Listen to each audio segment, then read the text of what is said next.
30 perak. Tapi uang 30 perak itu pun tidak bisa dipakai oleh Judas itu. Itulah kelicikan setan mempengaruhi umat Tuhan itu. Dia menyesal apa yang dia perbuat. Dia tidak menyangka bahwa Yesus, guru yang selama ini memberikan kebenaran itu dalam kehidupannya. Tetapi apa yang dilakukannya terhadap Yesus yang membawa dia pada jalan keselamatan, yang memberikan jabatan rasul dalam kehidupannya, dia berbuat jahat kepada Tuhannya. Dia tidak menyangka Yesus akan dijatuhkan hukuman mati, sehingga dia menyesal. Dia menyesal apa yang diperbuat. Uang yang 30 perak yang diterima sebagai imbalan atas guru yang selama ini membimbing dia, mengarahkan dia, membawa dia kepada jalan kebenaran itu, dia katakan. Tapi adakah kesempatan bagi Judas untuk kembali kepada pilihan? Adakah Judas kembali kepada kerasulan? Tapi Judas gugur dari pilihannya, sebab dia mengambil jalan yang salah di hadapan Allahnya. Coba kita melihat di dalam ayat yang keempat, saudaraku yang dikasih oleh Tuhan, supaya kita jangan sampai memiliki kehidupan yang semacam Judas ini, tetapi kita mau berubah. Bagaimana kita menjadi seorang yang terpanggil dan terpilih dalam yang teguh. Ya, kita lihat dalam ayat yang keempat, perhatikan, dan berkata, terus ya, dan berkata, ya terus ya, aku telah berdosa karena menyerahkan darah orang yang tidak bersalah. Dia tahu Yesus itu tidak ada kesalahan, sempurna. Judas itu sangat begitu memahami bahwa Yesus yang dia ikuti selama ini seorang yang suci, seorang yang kudus, seorang yang sempurna di dalam kebenaran. Dia tahu itu. Maka dia berkata, aku telah menyerahkan orang yang tidak tahu, orang yang tidak bersalah itu.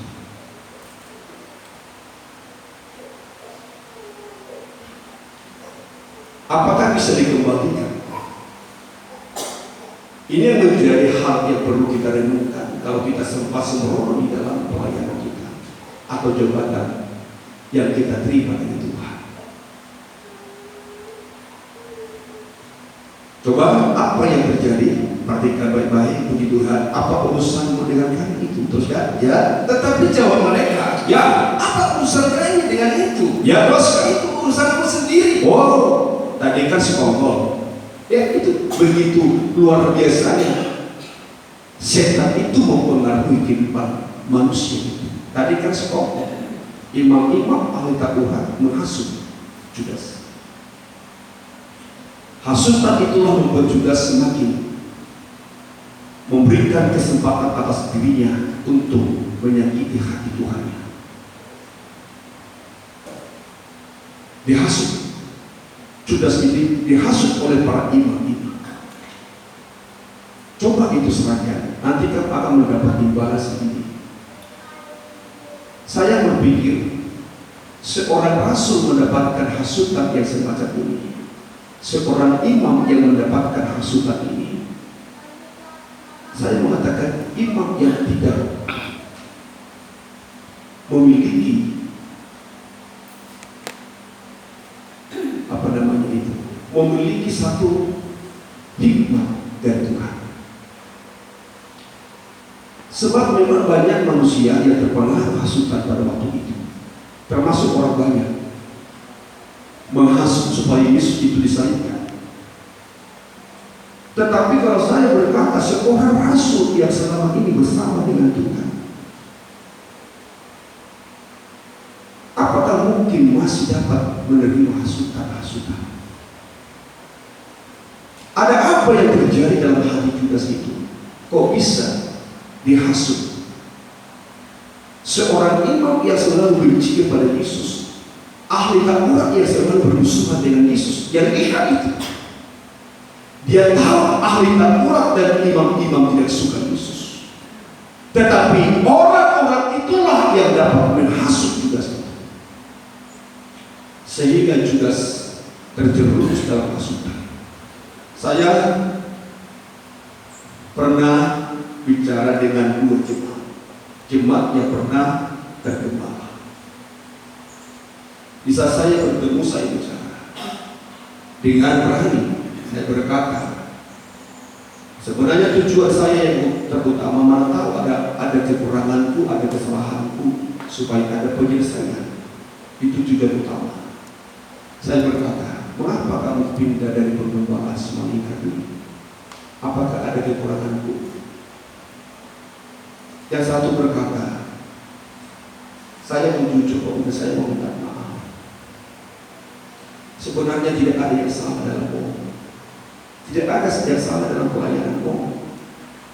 Hanya saya dipengaruhi oleh seorang hamba Tuhan. Dia berani mengaku itu karena dia kecewa kepada hamba Tuhan itu. Di saat dia dikecewakan hamba Tuhan itu, dia tidak tahu saya. Dia WA saya dengan apa namanya itu? Instagram.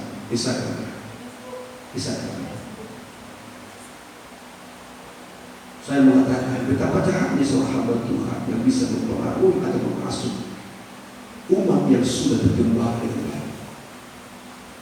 Yang kedua, saya juga bertanya, apa membuat kamu bisa keluar dari penggembalaan itu tadi?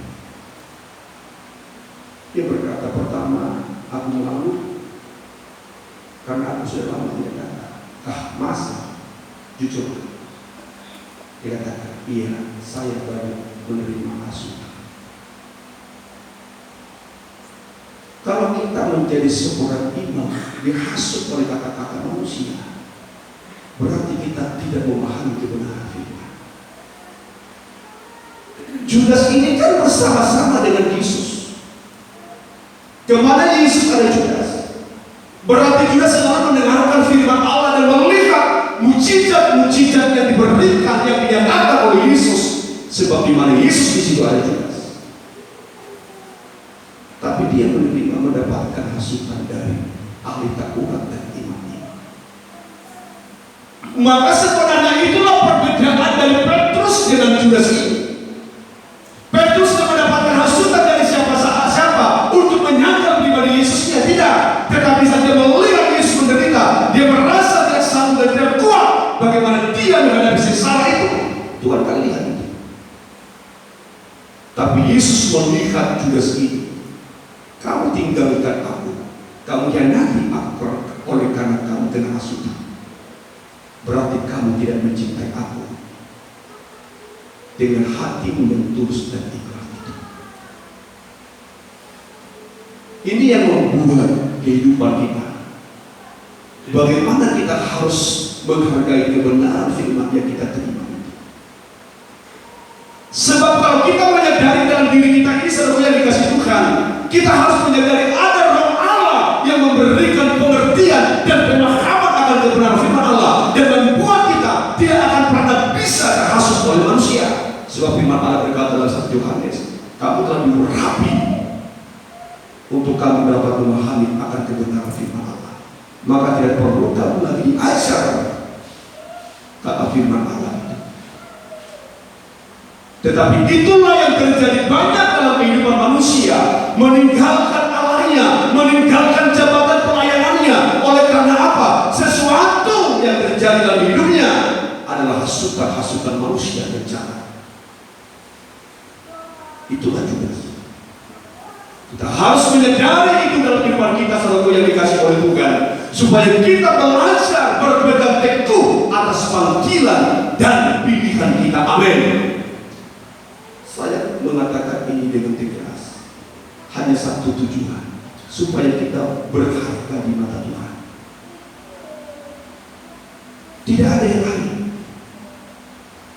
Saya menyampaikan firman ini tidak ada motivasi yang lain. Bagaimana Tuhan supaya tetap berkenan di dalam hati saya dan saudara. Bagaimana Allah supaya menjadi Allah yang dimuliakan di dalam setiap pekerjaan pelayanan yang kita layani. Tidak ada yang lain selain. Maka perlu apa yang dikatakan Tuhan ini, supaya kita teguh di di dalam panggilan dan pilihan kita.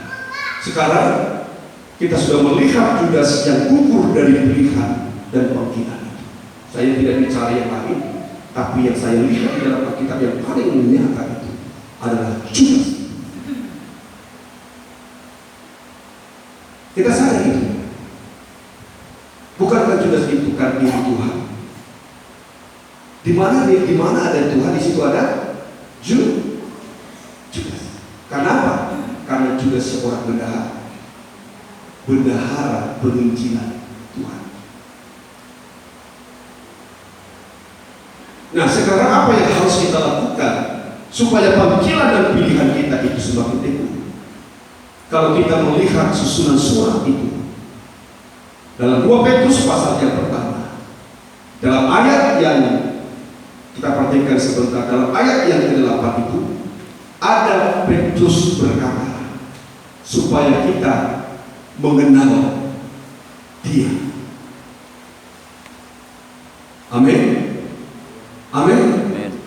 Mari coba kita baca dalam 2 Petrus pasal yang pertama ayat yang ke-8 itu, perhatikan baik-baik satu yang dikasih oleh Tuhan. Terus kan, sebab apabila semuanya itu ada padamu dan berlimpah-limpah, kamu akan dibuatnya menjadi giat berhasil dalam pengenalanmu akan Yesus Kristus Tuhan kita. Nah, salah satu yang harus kita miliki dalam kehidupan kita untuk mempertahankan panggilan dan pilihan kita semakin teguh, kita harus benar-benar mengenal Dia.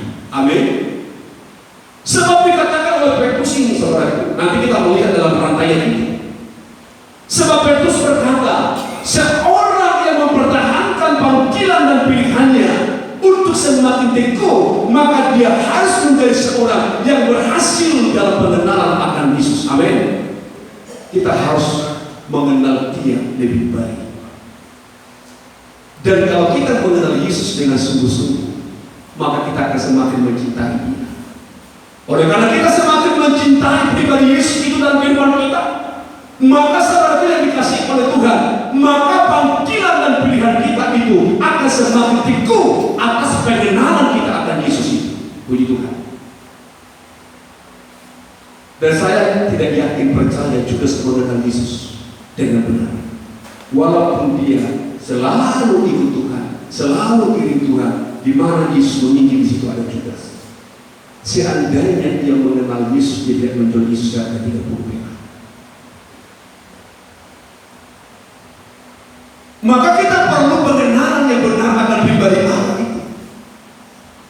Dan satu kunci yang harus kita miliki dalam setiap kehidupan kita, di saat kita bisa mengenal pribadi Allah dalam kehidupan kita, maka kita harus semakin mencintai Dia, kita harus semakin mengasihi Dia. Sebab pengenalan akan Dia itulah yang akan membuat kita bertumbuh dalam mengasihi Tuhan. Karena kita mengenal Dia. Amin. Kalau kita separuh-separuh mengenal seseorang itu, kita akan masih tidak sadar, ya kan? Tapi kalau kita sudah semakin dekat kepada seseorang, kita akan semakin dekat. Kalau kita semakin dekat, coba apa yang terjadi? Yang terjadi adalah cinta kasih. Kau sudah jauh.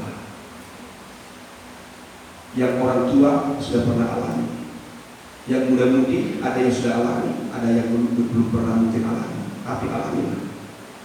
Bisa saudara berjumpa seseorang berjumpa laki-laki dan perempuan. Ini salah ilustrasi. Pertama-tama mereka baru kenal, agak jaga jarak. Setelah ada titik temu yang dekat, mereka akan sekali saling mengenal. Ada itu kan? Saling mengenal satu dengan yang lain. Dan dalam pengenalan itulah mereka semakin melihat apa yang sebenarnya isi hatinya, apa isi hati selaki, apa isi hati perempuan. Maka mereka akan semakin belajar mencintai dan mengasihi. Semakin jauh mereka berjalan, semakin dekat, semakin terasa cinta kasih mereka kepada satu dengan yang lain. Benar? Siapa tadi sudah punya pacar dari sudah? Jangan malu-malu. Orang firman Tuhan tidak larang kita pacaran. Yuk tunjuk tangan siapa yang pacaran sih? Satu, Jupri, Jessica. Ayo tunjuk tangan, jangan malu-malu lah. Markus sama kawannya. Asal di belakang. Ayo siapa lagi? Yuk tunjuk tangan, jangan malu. Siapa lagi yang pacaran, yang punya pacar kita di sini? Deni, ya, sama siapa? Apa? Dini. Sama lagi, Edes lagi ya. Jadi sama lagi. Ini. Aku mau tanya kepada saudara itu. Kalau saudara semakin dekat itu karena apa? Karena apa itu? Hah? Ya Allah. Itu kan bisa dibohongi loh. Karena kita kan semakin cinta satu dengan yang lain. Masa orang yang pacaran yang saling mencintai suka jauh-jauhan? Saya pacaran sama ibu gembala ini, saya pulang kampung karena saya telepon dia, aku pulang berjumpa. Walaupun pas cukup berantem. Kan sering seperti itu orang pacaran berjumpa berantem, tapi kalau jauh-jauhan tapi rindu tapi nyata. Benci tapi rindu. Iya. Kita harus melihat itu saudaraku. Maka dikatakan oleh Rasul Petrus ini, bagaimana panggilan dan pilihan kita supaya semakin teguh dalam Tuhan, maka kita perlu berhasil dalam pengenalan akan Dia. Sebab lewat pengenalan kita akan pribadi Yesus itu akan mendorong hati kita semakin mencintai Dia, semakin mengasihi Tuhan dengan segenap hati kita. Maka pilihan kita itu akan semakin tinggi. Amin. Maka kenal Tuhan. Salah satu kegagalan umat bangsa Israel sehingga mereka keluar dari umat pilihan Allah, mereka tidak mengenal Allahnya. Firman Allah katakan mereka tidak mengenal siapa pembuat mereka, bagaikan tukang periuk tidak mengenal periuknya. Itulah kegagalan yang terbesar yang dialami oleh umat bangsa Israel. Maka umat pilihan Allah itu tidak terus menjadi pilihan. Pilihan Allah datangnya kepada bangsa kafir oleh karena umat Israel gagal akan pengenalan Tuhan. Itu dibuktikan oleh Nabi Yeremia. Kita melihat dalam kitab Nabi Yeremia pasal 4 ayat yang ke-22 apa yang dikatakan firman Allah tentang itu. Supaya kita belajar menjadi umat yang mengenal Tuhan dalam diri kita. Yuk kita lihat di dalam Yeremia pasal yang ke-22, ayat yang ke-22. Saya sampai di sini aja. Nanti kita hari ini kita lanjutkan ini bagaimana proses untuk pengenalan itu ya. Selesai melihat waktu kita sudah lewat. Nanti agak sedikit apa ya. Mari baik puji Tuhan dalam Yeremia 4 ayat yang ke-22. Terus ya, sungguh bodohnya umatku itu. Oh sungguh bodohnya umatku itu. Itu kata Tuhan. Jadi orang yang tidak mengenal Allah dengan baik itu bodoh. Bagaikan Israel bodoh di hadapan Allahnya. Sungguh bodohlah umatku itu. Terus ya, mereka tidak mengenal aku. Mereka tidak mengenal aku, kata Tuhan. Terus ya, mereka adalah anak-anak tolol. Mereka adalah anak-anak tolol. Terus ya, tidak mempunyai pengertian. Ya. Ya terus tapi untuk berbuat baik mereka tidak tahu. Itulah yang ada di dalam kehidupan umat bangsa Israel. Tuhan sendiri yang menyaksikan umatku ini begitu bodoh karena mereka tidak mengenal aku. Maka mereka umat yang begitu tolol, yang tidak ada pengertian. Mereka hanya pintar melakukan kejahatan-kejahatan. Bisa aku membaca ini, saya berkata, mengapa orang tidak mau melakukan fitnah? Karena dia seorang bodoh yang tanpa pengenalan akan Tuhan. Maka banyak orang gugur dari pilihan itu. Salah satu penyebabnya tidak mengenal Allahnya. Amin. Tapi saya percaya kita semua di sini mengenal Tuhan dengan baik. Maka apa yang terjadi? di saat manusia itu tidak mengenal Allahnya. Manusia itu akan sama seperti Judas, binasa. Supaya kita belajar untuk mengenal dan bagaimana nanti kita bisa berhasil dalam pengenalan itu. Mungkin di minggu depan kita akan bahas itu. Tapi kita harus lebih dulu bagaimana kita mengerti, mempertahankan panggilan dan pilihan kita untuk semakin teguh dalam Tuhan. Tuhan berkata, belajarlah untuk berhasil dalam pengenalan akan Tuhan. Jangan katakan kalau kita menjadi orang Kristen kenal Tuhan, Judas nggak kenal Tuhan. Kalau kita hanya berkata Yesus, Yesus, belum tentu kita mengenal dia Yesus. Sebenarnya orang umat yang telah mengenal dia dengan baik dalam perjumpaannya di dalam kasih Tuhan. Sebab di dalam perjumpaan kita dengan kasih Allah dalam kehidupan kita, disitulah kita semakin mengenal pribadi Allah dalam pribadi kita dan membuat kita selalu merasa cinta akan Dia. Tadi saya katakan orang yang mencintai Tuhan itu ingin selalu dekat kepada Tuhannya. Itu tanda orang yang cinta Tuhan. Tadi sudah saya ilustrasikan seorang yang berpacaran yang selalu mencintai. Dia selalu ingin apa namanya Pak? Lengket. Salah lengket. Kurang tepat lengket. Nempel. Dekat aja lah. Tapi kalau sekarang berbeda. Bukan hanya dekat. Sudah nempel. Artinya kalau kita mengenal Tuhan, maka kita akan semakin cinta Dia.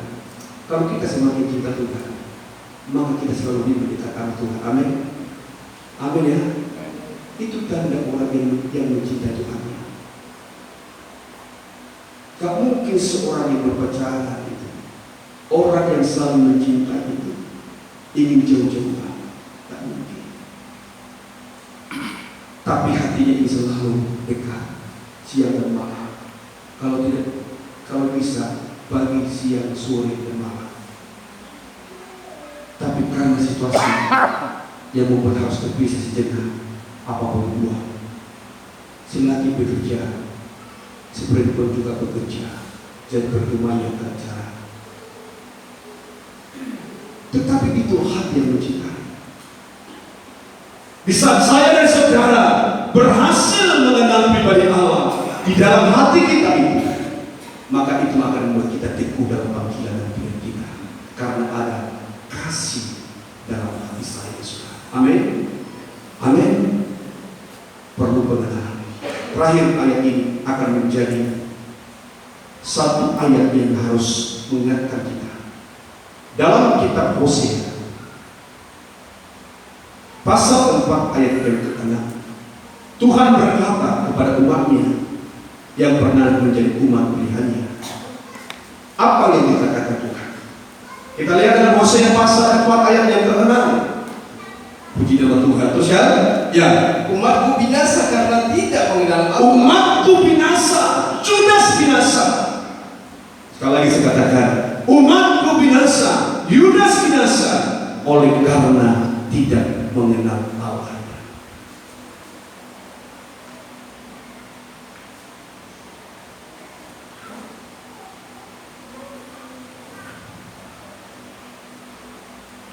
Kalau kita tidak mengenal Allah, ujungnya kemana? Kita hanya dibinasakan Tuhan.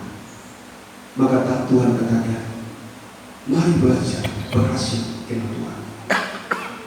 Umat itu binasa karena tidak mengenal Allah. Terus kan? Ya. Karena engkau yang menolak pengenalan itu, ya, maka aku menolak engkau menjadi imam.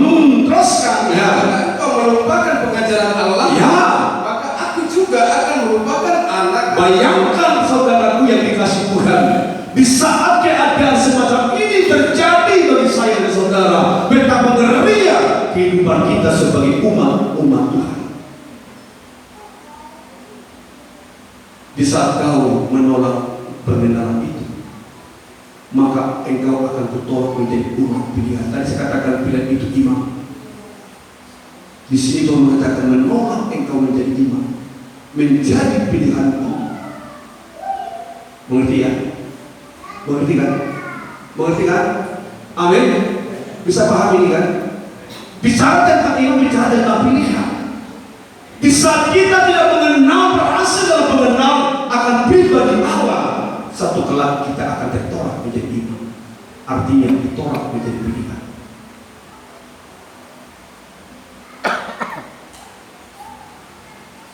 Sampai nanti dikatakan Tuhan,